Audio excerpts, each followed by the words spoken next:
GS9 news Marathi channel व Sillod express newspaper मध्ये आपलं स्वागत आहे। सत्य, स्पष्ट आणि निर्भीड पत्रकारितेचा विश्वास। कोल्हाडे गावाचा विकास फक्त कागदावर, नागरिकांच्या तीव्र संतप्त प्रतिक्रिया। जिल्हा प्रतिनिधी नितीन सुरवाडे, जळगाव। गावाच्या पिण्याच्या पाण्याची गैरसोय, ग्रामपंचायत अधिकारी व लोकप्रतिनिधी यांना गावकऱ्यांनी जाब विचारत धरले धारेवर। बोदवड तालुक्यातील कोल्हाडे गाव विकासापासून वंचित आहे। सविस्तर वृत्त।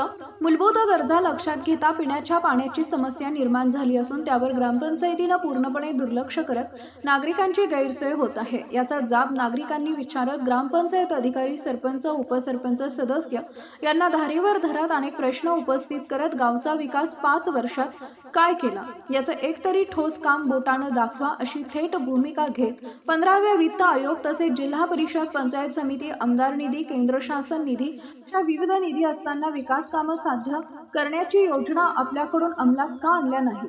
केंद्रापासून ग्रामपंचायत पर्यंत निधी पाढा म्हणत थेट गावचा मूलभूत विकास करण्यासाठी असता मग कुठे कमी पडतं आपल्या ग्रामपंचायत कारभारी असे खडेबोल सवाल उपस्थित केले। दलित वस्तीमध्ये काँक्रीटच्या रस्त्यांची दुरावस्था झाली, गटारी तुंबले, पाणी साचल्यामुळे पावसाळ्यात मच्छर, घाणीच्या समस्या निर्माण होणारे आजार, गावची परिस्थिती, दलित वस्ती सुधार योजना, जिल्हा परिषदकडे लाखो रुपये निधी पडून मग का ग्रामपंचायतकडून प्रस्ताव तयार करण्याची मागणी होत नाहीये असं तर्क वितर्क लोकांमध्ये वर्तवलं जात आहे। ग्रामसभा वर्षभरात किती घेण्यात आले याचं उत्तर कोणी देईल का?